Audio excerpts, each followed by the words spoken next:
Melissa and I know each other from a diabetes sisters group, and I asked her if she would give us a talk on eating healthy. So she's going to share about herself, so I don't need to do Oh. any more introductions, but we're so glad you're joining us, and thank you. Oh, you're welcome. Yeah, this is a treat. It's really nice to meet all of you. Well, if you haven't met me yet, my name is Melissa Slemp, and I live in St. Augustine, Florida, and I am here to talk about food and healthy habits and all the things that we all should be doing every day to improve our health and to get on the plus side of our health. I'm a big believer in preventive health, so food has a lot to do with that, and I'm going to be sharing some other tips, and we'll get into that in just a second. Let's see if I can get this out of the way. Yeah. So welcome everyone. This event is for who want to learn healthy food matters, lifestyle habits, and how to optimize your health. So in the next hour, you're going to learn some lifestyle and healthy eating tips to help you reach ideal health, increase your energy, we all want that, and blood sugar control. So now is your chance to put up your comments, inside the chat. Is there a health struggle that you're having right now? Is there anything specifically that you want to share that you are focusing on right now as far as trying to improve in your health? Go ahead and take a few minutes and put those answers in the chat. And what we'll do is towards the end, when I'm going through all the different steps that I'll be talking about, I'll refer back to these answers.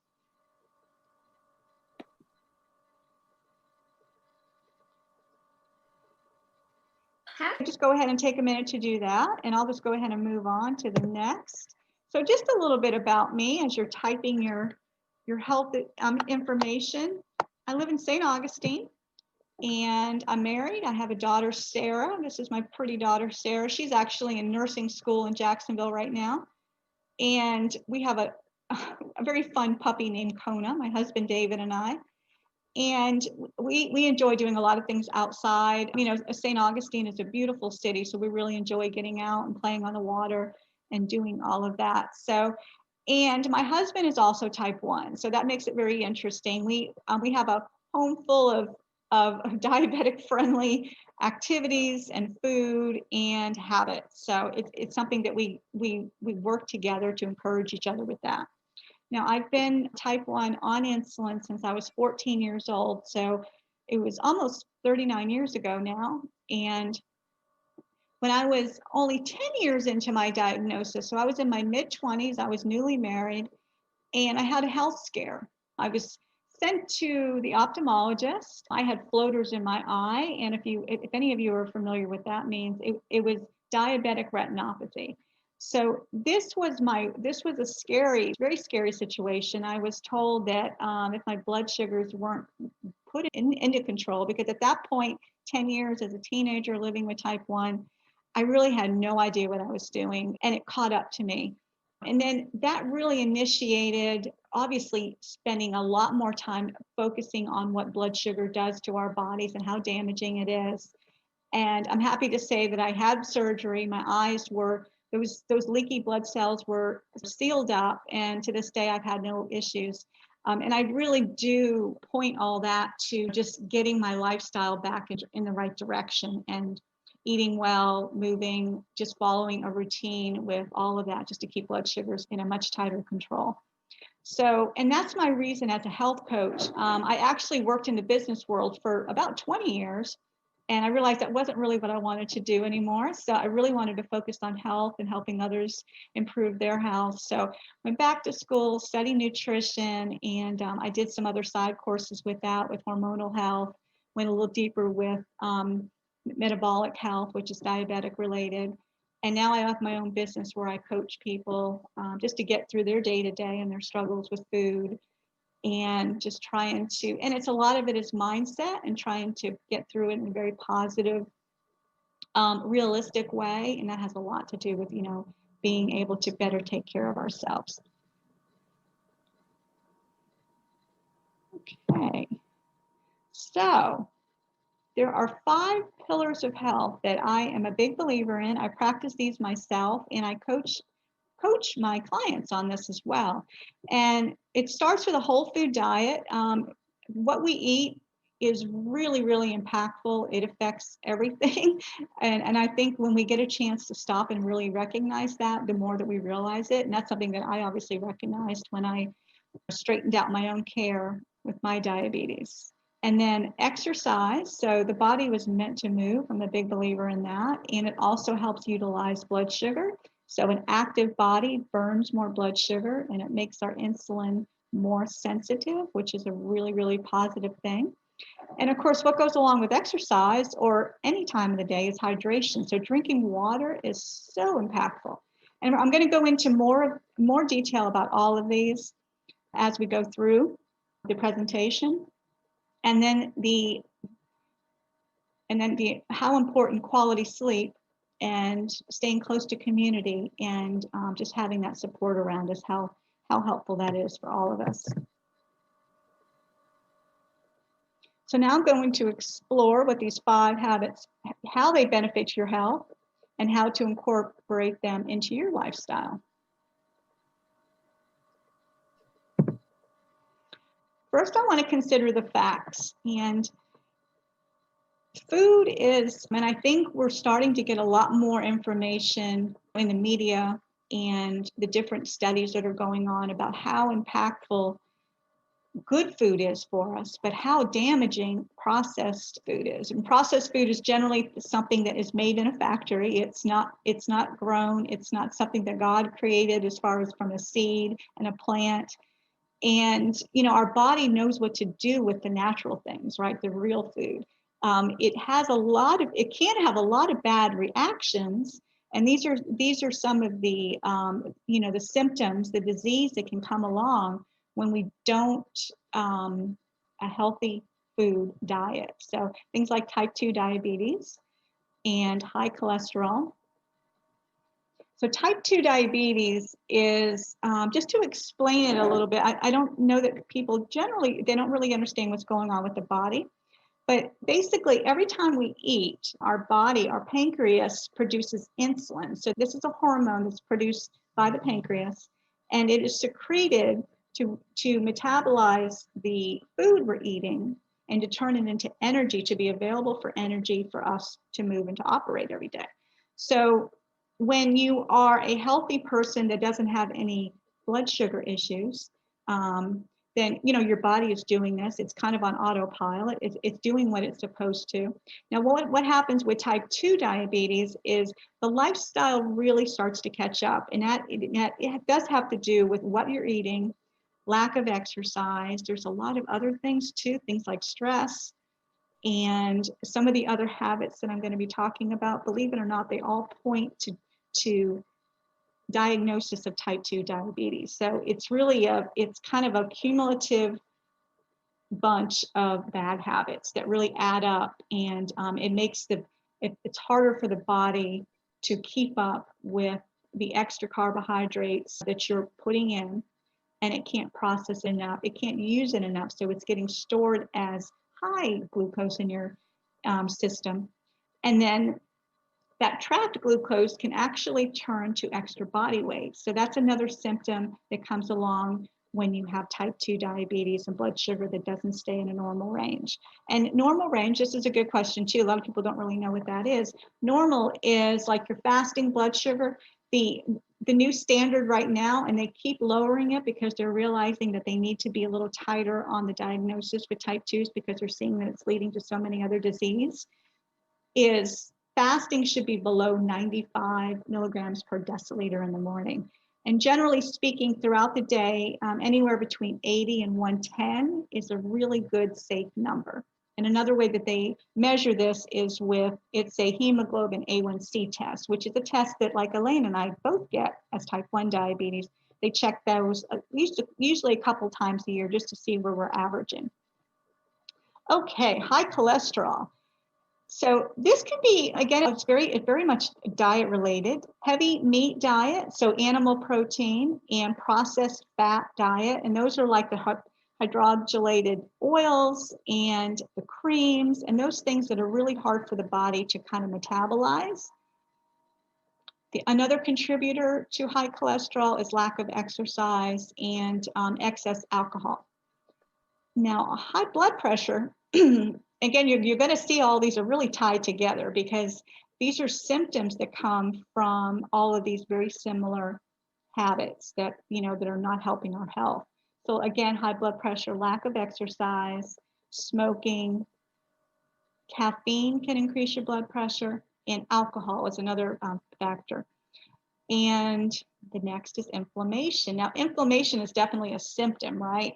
And sometimes it's diagnosed in different kind of areas. Some people are used to the joint or it being categorized as joint pain, arthritis, things like tendonitis, which is sometimes more injury related, but it's still that joint pain issue that is happening.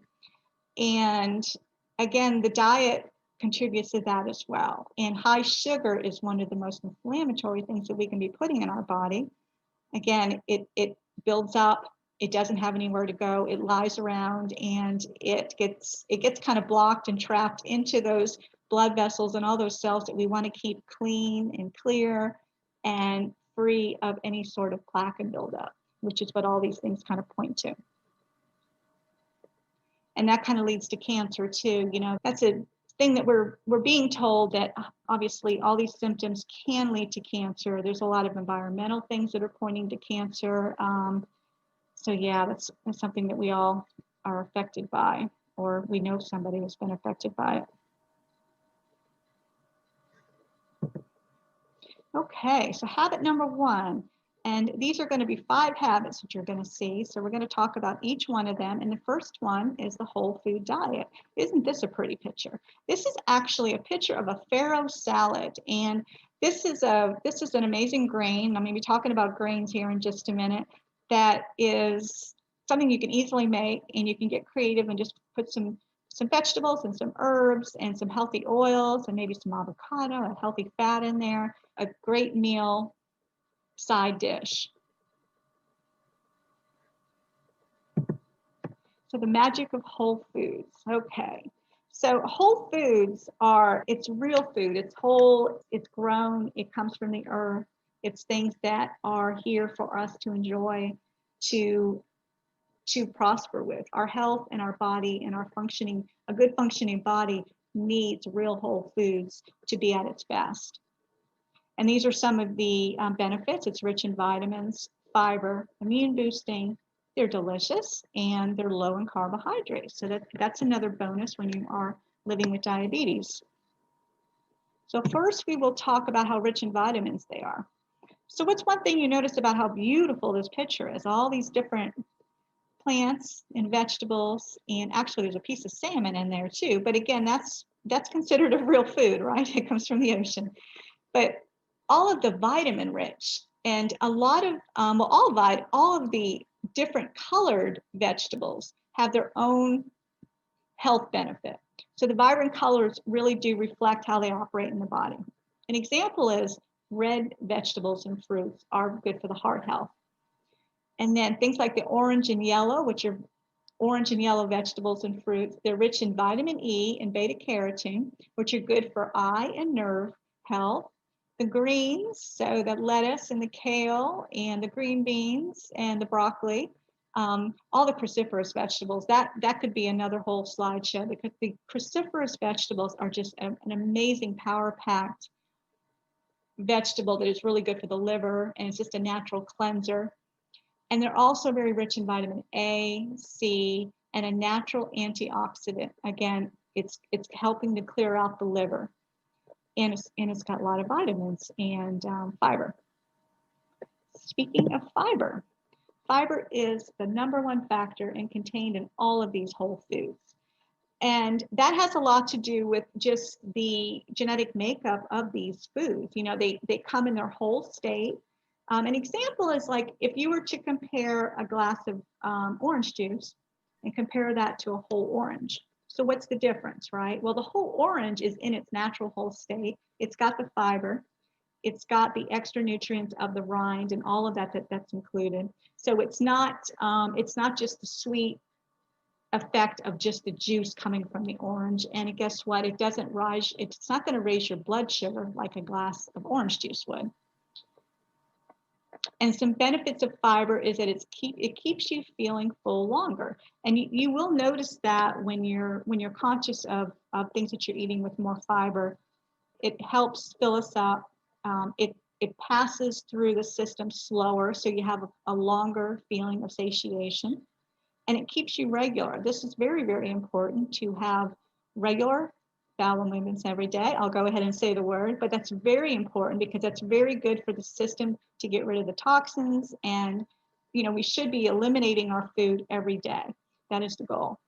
And fiber is a magic ingredient. Again, I just mentioned it as part of all of these foods, and it helps to balance blood sugar. And I'm going to be sharing something in a little bit about how I combine the different macronutrients and how important, the complex carbs as opposed to the simple carbs, because simple carbs rise our blood sugar. The complex carbs with the fiber intact with it is going to it's going to be a slower rise in our blood sugar. So it's much better for the system. And these are all the reasons why. Whole foods are immune boosting. Well, they're rich in vitamins, they're rich in fiber. So these are, again, they're passing through our system in a very efficient way. So that is good. So, and this is a question that's been coming up with some of my clients about what can they do during this time of the COVID and the pandemic, and then we're coming up on flu season. What can we do to really ensure ourselves? What do we have in the power? And these habits that I'm giving you here really are the things that you have at your disposal, things that you can control: what you're eating, your sleep, getting exercise, reducing your stress, and drinking that water. Again, all of these contribute to a strong, healthy, fighting machine of an immune system, which is so important. So I really emphasize that. And whole foods are so delicious. Have you ever heard people say, oh, vegetables, all that healthy stuff, it doesn't taste good? Well, I'll be the first to tell you that I love food. My husband loves food, and we do some amazing things with real whole food. Again, we are very heavy on the vegetables and all the fresh foods that come into our kitchen. And with a little creativity, some spices, some garlic, some really good oils. It's amazing what you can do. And you feel amazing after you eat. That's the best part, right? So you're eating something that's delicious. Your body is responding in such a great way. And your blood sugar stays intact. Yeah, it's all good. Now, low in carbohydrates. And I mentioned this before, and this is a really big and important thing to think about as well. Now, our goal, all of us, whether we're diabetic or not, is to have lower insulin levels. So again, the simple carbohydrates are going to demand more insulin from your system. And the more insulin you have going through your system on a daily basis, it puts a lot of stress on the system. And in some cases, it could actually wear it down, and it could lead to type 2 diabetes. So it's lower in carbs. And the best part is you can eat more, right? Because if you've got a plate full of vegetables and some complex carbs and some protein and healthy fat, you can have a bigger plate of food. You can fill up on the good stuff. And yeah, you feel amazing. So yeah, there's just so much benefits. And look at those colors. It's just amazing. It's beautiful, beautiful things.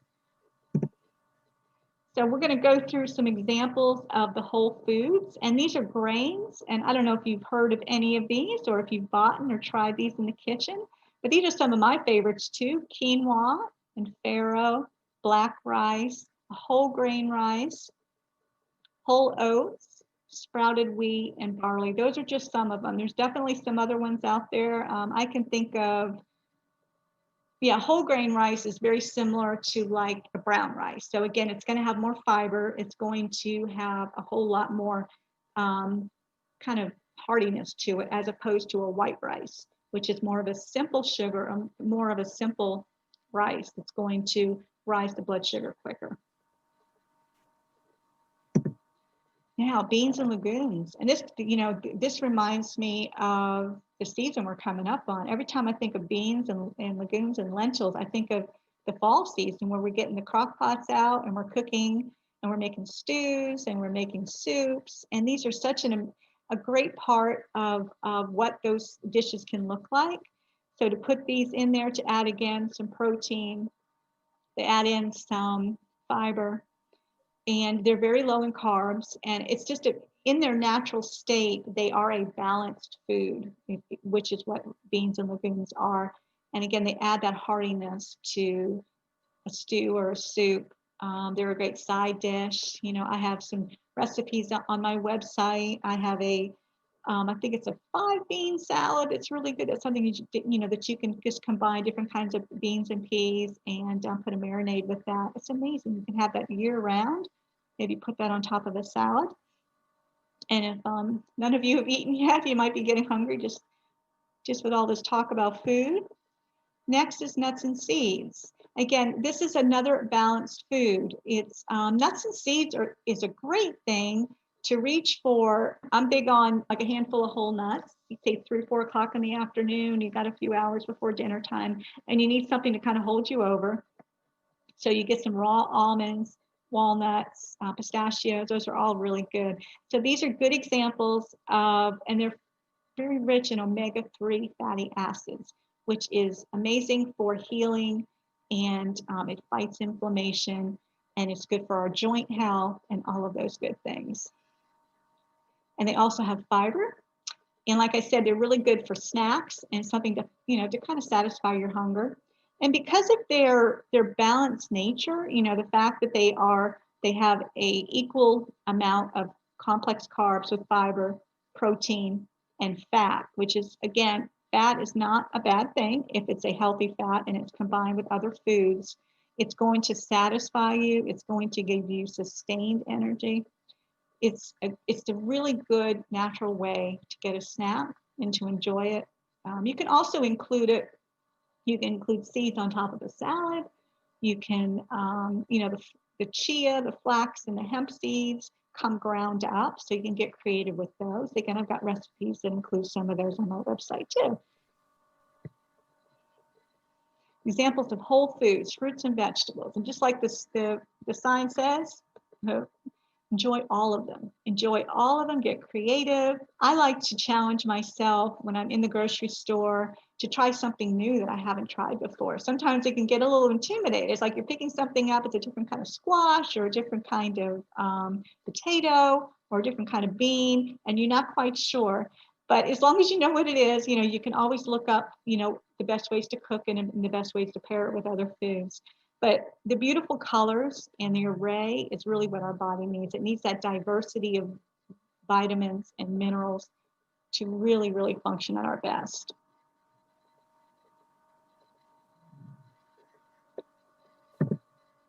Real foods come from the earth, and I mentioned this before too. It is amazing. This is actually a picture that I took. We have a local farm here in St. Augustine. It's Ben Wells Produce. And this was their array of beets that was on their table that they were selling at the farmer's market.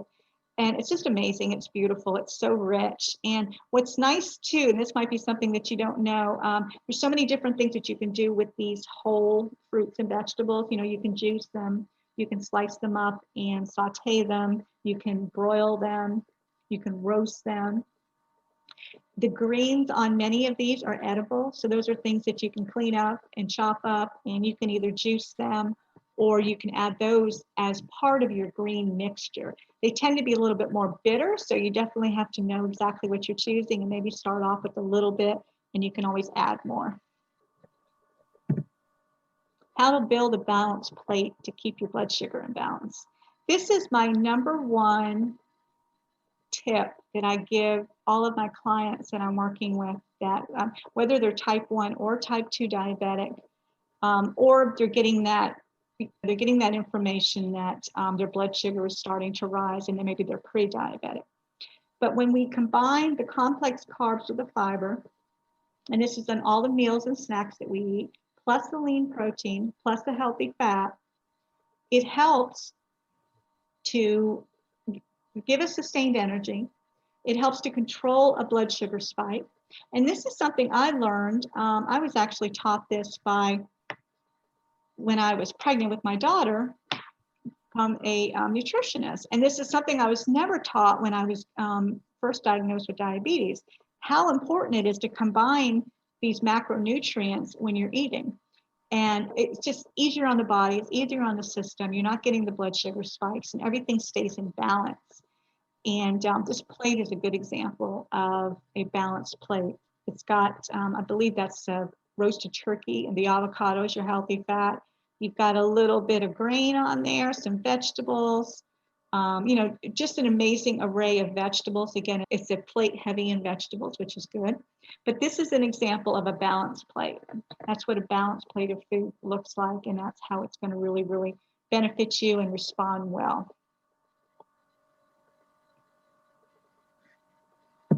Okay, so exercise. This is one of my favorite things to talk about. I love to move, and I know how important it is to help burn blood sugar. I'll just tell you a little note too. As a diabetic and somebody that's trying to take as less insulin as I can, and you know, so I rely on food, healthy food, low carb food, and then exercise to help use any food that I'm using. In other words, I want to rely less on insulin to metabolize my carbohydrates I'm eating and more on exercise and the actual food I'm eating, if that makes sense. But the different, all of the benefits are right here too. And believe it or not, exercise gives you energy. People think, oh no, I have to have energy to have exercise. Well, you have to start. You have to just start where you are, whether it's a short walk, a bike ride, things around the house, you know, but when you get moving, your body gets used to that movement. It wants to move, it wants to be active, and it improves insulin sensitivity. Like I was just saying, it really does make any insulin that you have on board, whether you're diabetic or not, work more efficiently, which is what we all want. Lowers blood pressure and cholesterol. Some of the things that I talked about at the beginning when I was talking about the bad habits that point to these disease and different symptoms that can pop up, and helps us in losing weight. So it's a great way to control our weight, and it improves sleep. Yes, you notice on days that you're busy and that you're physically active, it definitely helps us to sleep, and it helps to induce sleep when it's time to lay down. How much exercise is beneficial? So the standards now are being shared that 30 minutes of aerobic and weight resistant exercise 3 to 5 times a week is beneficial. And another thing to think about is to find something that you enjoy doing. You know, that's the most important thing, right? Because we want to be happy with what we're doing. We want to go back to continue doing it. So finding activities that you can do that you know you will stick to is real important. Another motivator is to wear a pedometer. And this is a step counter. There's a couple different ways to have these. You can get a watch that has a pedometer. A lot of phones have the trackers on them. But to count your steps and to help keep you accountable, it's amazing how that is. It can almost be addictive because you get used to what your steps are, and then every day you want to improve what you did the day before. So it's a self-motivating accountability tool. So I would recommend that too. And remember too, all movement counts. So you don't necessarily have to go to the gym to be, to consider it in an active exercise day. House cleaning, taking the stairs when you're out, or if you live at home with stairs, gardening, running errands, and then having fun dancing. That's one of my favorite things. I have a client that shared that with me just recently, that she gets home in the afternoon with her kids, and they turn the music on and they have a little fun, before dinner's going to be made. And that's their way to stay active, have fun, and to get some movement in. So I love that. Quality sleep, habit number 3. Yeah, this is an amazing habit that we can't take lightly, and poor sleep over time can really accumulate, and it affects a lot of different areas of our health. And again, it comes right back to the immune system, strengthening our immune system. So when we're when we're well rested and our body has a chance overnight to repair and rejuvenate, then obviously we're going to have a stronger immune system. It improves our focus and our energy for the next day, gives us more energy and focus to do what we need to do. Again, it maintains a healthy weight. And the reason that is a fact is if you're not up at night eating, in other words, if you're in bed, then you're not up at night eating. Also, when we lack sleep, we tend to compensate it in other ways, whether that's eating more during the day to give us more energy because we didn't sleep well, whether that's having more caffeine. And then that cycle will continue almost day after day because, you know, we're at that lack of, and then we're trying to make up for it during the day with other things to keep us awake.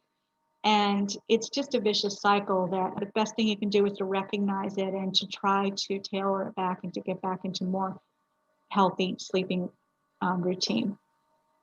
Boosts your mood. Always feel better when we're rested.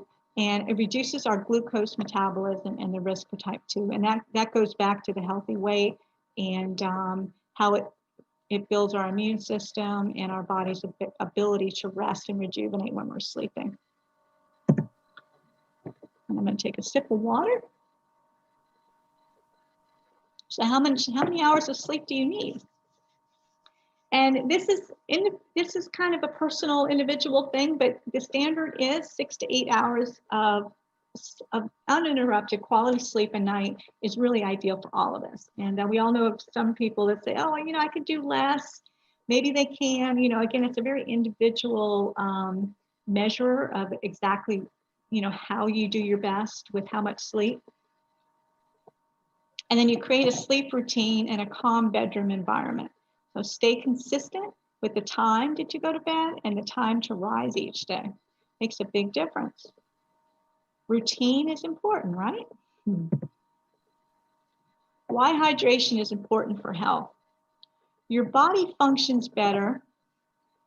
It avoids inflammation. Again, a system that is hydrated and is being nourished with those, obviously the water and all of the different systems are getting what they need to function at their peak, really. And you avoid the body aches, the irritability, the headaches. That's a common symptom for people that are dehydrated. It increases your energy and your focus and your productivity. So again, when you're feeling better, all of those things that we are suffering from will improve. So the things like the energy and the lack of focus kind of are results when we're not feeling, you know, it's kind of a side effect of not feeling well. And it reduces cravings. A lot of people tend to think that they are hungry when they're actually dehydrated. And the water cleanses your body inside and out. One of the things I recommend is to start your day with a big tall glass of water. So again, you think that we're sleeping overnight and we're actually, you know, we're dehydrated sleeping for 6 to 8 hours. So we got to get up, get that water down and get the liver working and the kidneys working. And it helps with staying regular. So having a tall glass of lemon water in the morning is a great way to do that. I really encourage it. So how much water do you need? Again, this is individual and it has to do really with how much activity you're getting to. So you would need more. The recommended right now is half your body weight in ounces. So if say you're 150 pounds, half of that would be 75 ounces. And then the minimum is 80 ounces. I tend to be, I always try to coach to drink a little more than you think you need, especially a little bit more if you're spending time outside or if you're perspiring more and if you're exercising. So it's real important to keep that water going throughout the day. And another tip, this is kind of a fun tip too, is, maybe get a cute water bottle that, you're going to have it filled up when you leave in the morning. You're going to make sure that you have it with you. It's something fun to carry and it's a reminder. So it's something, I'm a Big believer too, when you're on your way out the door, take it with you. Always have that bottled water with you, or that, something that you can keep it in that's going to keep it cold, kind of like a Yeti type of a water bottle. And that's going to help encourage you too. But even during the day, having it with you when you're walking around the house, if you're sitting down working, just have that glass with you, just like I had mine sitting here with me tonight too. So community. So this is something I think most of us can relate to, and I know you ladies can. You're already part of an amazing community, and community gives us strength. It gives us support. It gives us people that can help elevate us, and it really contributes to a more fulfilling, healthier, and longer life when we can do life with others, right? So, and then we can learn from a community, we can give to a community, and we can do that in opportunities to volunteer in the community too. That's a good way to outreach and to be there for others. And then there's times that people are going to be there for you too. So it's definitely a give and take, and it's so rewarding. There's some ideas how you can connect to a community, and some of these might be some things that you're already doing, or maybe you've done in the past. So doing activities you enjoy, whether that's outside exercising, or maybe it's a club, a library, different sort of things that are going on. Your church, your synagogue, great way to meet and stay connected. And again, I talked about volunteering, neighborhood groups, kind of like the block party, the get-togethers, doing things, helping one another. And another great idea is a book club. I'm a part of a book club here in St. Augustine, and it definitely brings, in most cases it's women. Sometimes there's definitely some dual men and women book clubs that I've heard about, but it's a good way to get together, to share a book and some other things that might be going on in your life, and to be able to just share life together, and where it's kind of centered around a book where you can learn more about each other. That it's very, very fulfilling, I believe, to stay close and to connect. Just a few points I wanted to make. Don't make resolutions, create habits. So, we start the year, usually it's in January is when we say, okay, this year, this is what I'm going to get done. This is what I can make happen. And, I swear I'm going to get it done. And you just, number one, you can't really ask yourself to do too much at once. It's really important just to start off with small, measurable goals, attainable goals. And remember that you do have control on the choices. So, and if you've heard the term, the low-hanging fruit, so those are those easy, attainable things. So maybe today or tonight when you've heard some of these habits that I talked about, and then something that's going to optimize your health. So incorporating these habits creates a stronger foundation if you're living with a chronic disease, or maybe another diagnosis that you've had. So definitely it concretes your ability to take care of yourself and to fight off any other kind of disease that may be coming along. Well, just as a recap, these are the 5 pillars that we talked about. We talked about sleep and creating that routine of 68 hours of restful sleep every night. And then the best part was the food, the macro balanced diet. So filling your plate with those vegetables, and then adding in a healthy fat and a lean protein, and then a grain, a good hearty grain, like some of the ones that we talked about are good ideas, or the beans and the legumes and the lentils. And hydration, how important it is to drink the water. So if that's one thing you can walk away with tonight, it is to up your hydration and up your water intake. That would be an amazing thing. And I would love to hear back how you're feeling after you start increasing your water and you're getting those, say, 80 ounces down every day.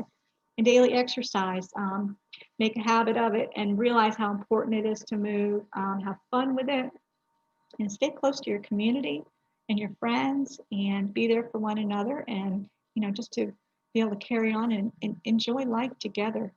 Real important. So this is your chance. We just talked about all of these things, and I'm going to look at the chat right now. That is presentation, and I would love to hear how you're feeling about each of these important habits. And if there is one thing that stands out that you could start implementing now to make a difference, I would love to hear about it, and you can write that in the chat as well.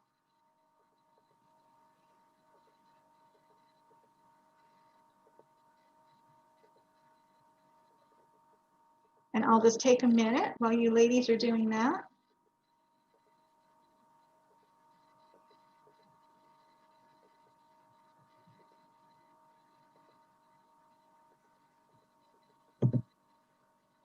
And also, if you have any questions, I talked about a lot of different things tonight, those 5 habits and a couple other things that were associated with those habits. If you have any questions that I can help you with, please put those in the chat and we'll take a look at them here when everybody is ready.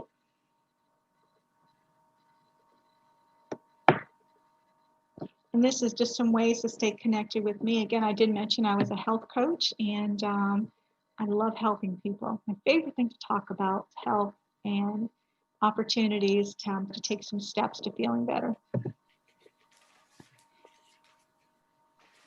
Yeah, I do have a email list. So if you are interested in being included in my email list, you can let Bobby and Elaine know, and they can pass along your information to me, and I can get you connected with my email list. And I have a couple other lots of little giveies and giveaways to pass along. I would love to be able to do that as well.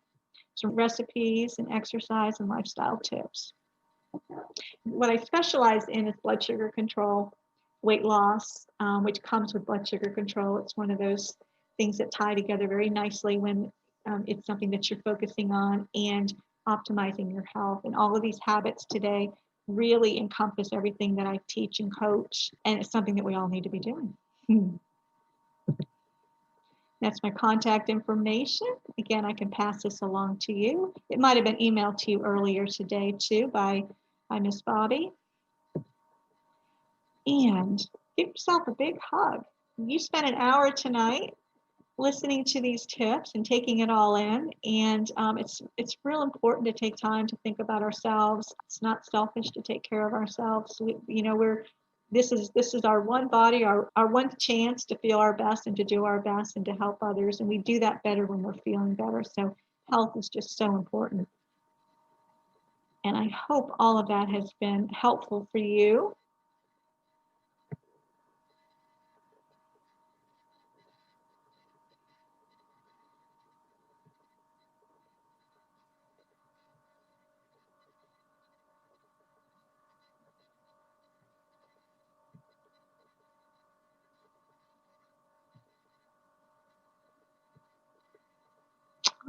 Right. So how are you ladies doing? I saw a lot of typing going on. So you have quite a few questions in the chat. Okay, I'm gonna look those up right now. Where is everybody? Yeah, they're all popping in. Yeah, you can turn your videos back on when you're ready. I'm going to go ahead and start right at the top, if that's okay with everybody, and I'll go through these. And Karen mentioned I'm trying to increase fiber to decrease my cholesterol. Okay, and so that's in relation to the first question. Just basically, I was asking, what your current struggles were. So I understand that, and that is a really good point. And again, cholesterol is a sign of, it's definitely a symptom of too much processed foods in our diet. So if we just pull in some more of those fruits and vegetables, that's going to increase your fiber, and it's going to help everything else as well. So it all ties together. Being disciplined with exercise and healthy eating. Okay, Jen Stanton. Hey, Jen, I didn't see you there. Yes, consistency, right? It's about planning. It's about having the right foods in the house. It's always trying to think ahead the best we can so that we're not caught off guard making bad choices. Part of the problem is the cooking. It often requires a lot of cooking, and to do really whole foods, especially whole vegetables. Okay. Well, I think, I'll just kind of, I think the only thing really when it comes to time, again, as long as you have what you have available, so it's in the house, and chopping it up and getting it ready and just knowing how you're going to cook it. One of my favorite ways to cook vegetables is to roast vegetables. And I'll just use an example, and there's no rules about it, right? It's like I open the fridge. Okay, what do I got tonight? You can take 2-3 different different kinds of, peppers, mushrooms, kale, whatever, maybe some sweet potatoes. And it's just cutting them up, throwing them in a bowl, throwing in some like avocado oil because it's got a higher heat content with it. It does better in the oven when you're cooking it. And you can throw in some garlic, some herbs, mix it up in a bowl, put it on some parchment paper. I know I'm giving you guys a lesson here tonight with just what to do, but it can literally take 10 minutes and then 10 minutes, 15 minutes to cook. So you can do it. Yeah, it is all about having a plan. I understand. Or cook them on the grill, wrap them in foil or whatever. So tomorrow morning I have a piece of salmon. It's defrosted, so all I need to do is add some veggies to it, wrap it up, and put it on the grill. Yeah, so simple. Yeah.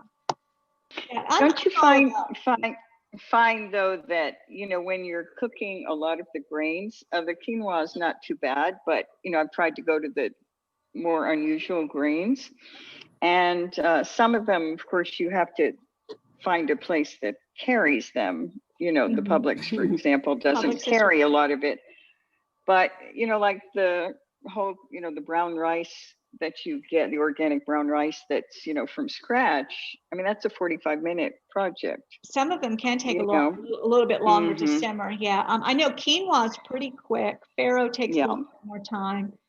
Black rice takes a little more time. So yeah, that's definitely something. Yeah, you have to be close to the stove to kind of keep an eye on it. When it's doing its slow simmer.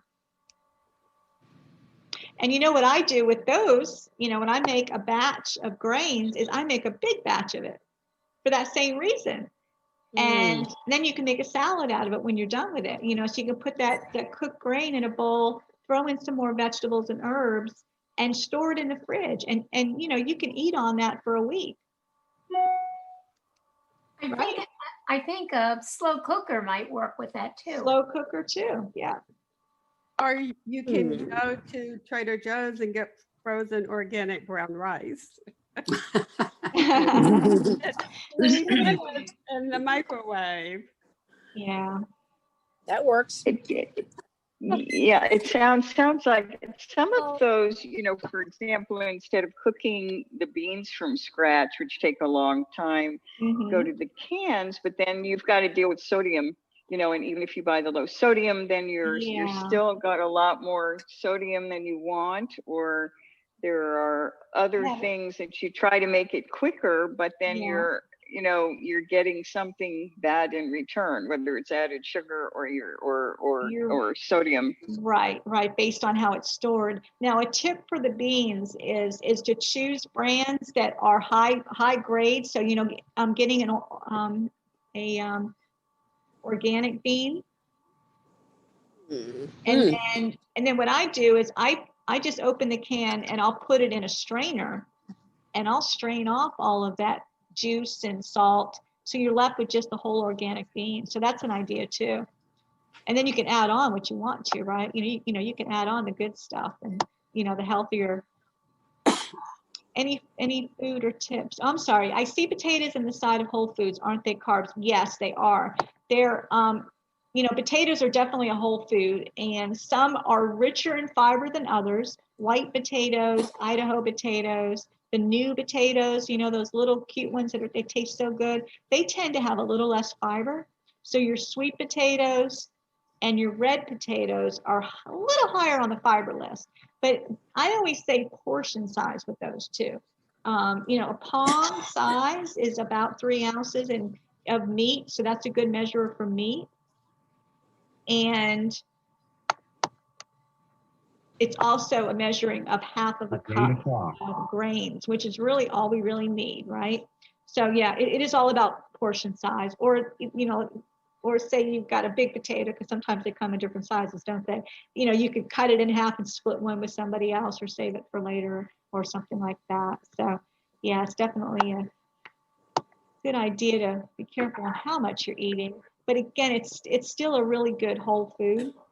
So something that you can eat on occasion. Any food or tips? Would there be anything? Can you hear me? Yes. Would there yes, be, yes, Grace. would there be anything that you would direct toward better joint health? Yes, omega-3 fatty acids. And, all of this kind of goes around the same circle because processed foods, again, because they're packaged and they're preserved and the way that they are sold, I mean, think they're sitting on a store shelf for a year, right? Hmm. So then we Yeah. think about putting something in our body that can last on a store shelf. It's kind of scary when you think about it. So the body's not going to react that well to it. And a lot of the packaged things have got a lot of really bad oils and it's very inflammatory for the joints. Because we want more omega-3s, which is in the nuts and the seeds and the Okay. salmon that somebody mentioned they were having for dinner tomorrow night. Those are very, very rich in those nourishing omega-3s. Okay. Sardines is another example. Any of the fatty fishes are really good uses for them. Thank you. You're welcome. How much water each day? Yeah, we talked about water too. Water is just, again, I say set a goal to have it with you all the time. And then just start measuring how many glasses or bottles that you're emptying every day. And start noticing how much better you're feeling. Like if you're starting to feel more tired during the day, if you're having problems with joint and back pain, headache, some of those symptoms I was talking about, those are very common side effects of being dehydrated.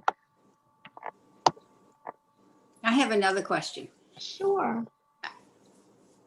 I hate water, but I hate it. But I do love SodaStream, which is the carbonated water. Is that okay? It should be. Yeah, I'm not familiar with that brand, but again, read labels and make sure it doesn't have any added flavors. You or do it anything to yourself. No. Yeah. Oh, okay. Okay. Yeah, there's nothing wrong with that. Yeah. Okay. I mean, technically, it's still water. Another idea is to make like a fruit infused water, which is kind of fun to do. You can do it with lemon, cucumber. I've done it with, oh gosh, what did I do? One time I did it with cranberries. I've done it with pomegranates. So you could just put the fruit inside the water. It just gives it a nice fruity taste to it, just to kind of jazz it up a little bit. What about vitamins?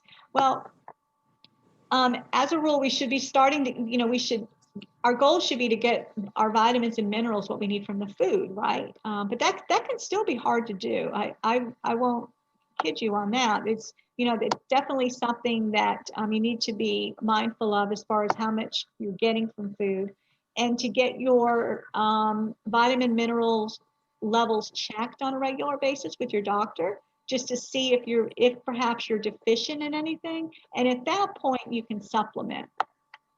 And if you have any questions about supplementation too, I'm also connected with a really good dispensary where you can get really good quality vitamins.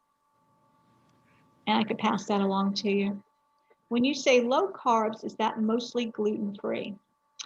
Gluten-free comes from, that's the wheat byproduct of wheat, the actual wheat grain. And the two terms aren't necessarily connected. Gluten-free is basically foods that contain gluten, which in this case, it's breads, and some grains do have gluten in them. And and again, be careful of the bottled salad dressings and the sauces. They have a lot of additives to them that are gluten tolerant, they're intolerant, so they do have those gluten side effects to them. But again, whole real foods are going to be low in carbs, and real food like fruits and vegetables naturally don't contain gluten. So, picking those options is going to solve both of those, as far as it being both low carb and gluten free. I add more veggies to my meals. Very good, Cheryl. Going to try the water increase and maybe more Mediterranean diet. Yeah, I love the Mediterranean diet. I do tend to eat that way myself. Also, growing gardeners, spices to share. Yeah, I understand the share part too. Because sometimes the birds can get out of control, can't they? And like you got to find some people that need them. Yeah, and people, the friends that you can share with. So yeah, these are some of your ideas about maybe some things that you need to work on, increasing your water. And then Cheryl, yeah, you did share about your dinner tomorrow night with the grilled salmon. I love a plan. I think I'm going to have for breakfast actually. I think I'll You've been start thinking off about it my, already, right? yeah, it's defrosted and I'm ready to put it on the grill in the morning. So, Okay.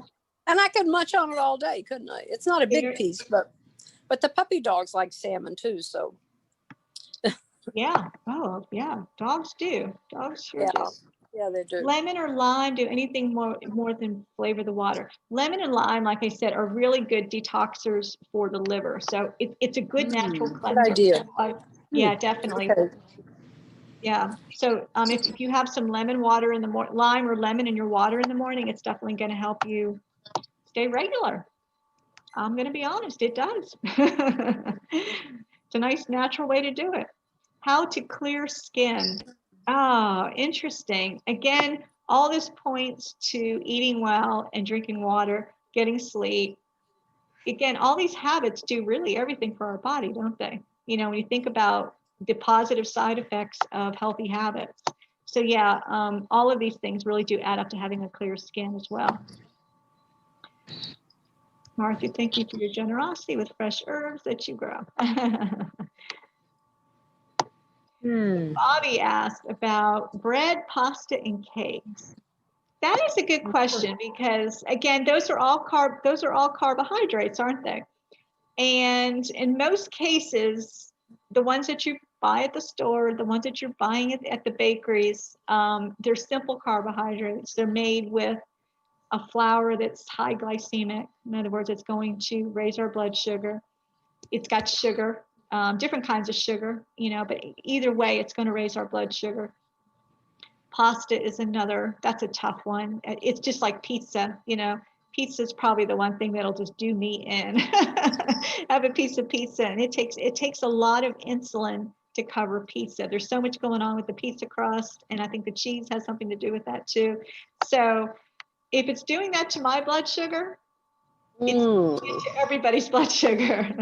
So yeah, so for, you know, like those of us that have a monitor that's telling us what our blood sugar, you know, we're getting that feedback. We're understanding the effects that food has on how we feel and how our blood sugar is reacting. Now, another thing that I have too, I actually create a lot of recipes because I love desserts, believe it or not. I like, but I like them healthy, things that I can take along, healthy snacks. So I have things like, I have a pumpkin banana bread recipe that's amazing. It uses almond flour, which is just very, very hearty flour. It's got protein and fat in it. And it's much better than the all-purpose flour that we were all used to, or maybe we're still using that.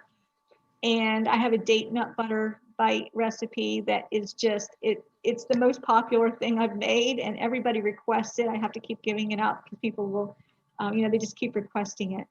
And again, it's a macro balanced snack. It's actually made from real dates, which are typically, you know, sweet. Obviously, dates are sweet, but it's also its natural state. So it is the whole raw natural nut, or I'm sorry, date. So you're getting the fiber from that as well.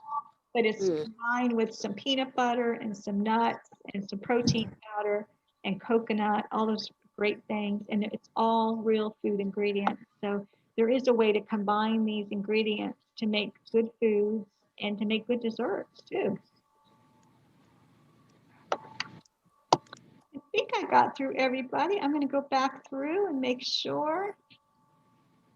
It was a good question from Bobby. Are these recipes available on your website? Yes, I have, most of them are on there. I have a resource hub that I just created. I know Elaine is a member on there, and I did that just this past year because I had so many different things in different areas. So I loaded everything up on there where all you have to do is go to this. It's a site, it's a website that you go to, but it has like different sections of it. So if you're looking for recipes, you can go to the part that's got the recipes in it. So it keeps things more organized, and it's just a good go-to. So you can go and get what you need, what you want, and it's got some resources on there. And some tips on how to do things and exercises and They have to come closer. shopping guides and shopping food list guides. Can, You know, can anybody access, or do we need to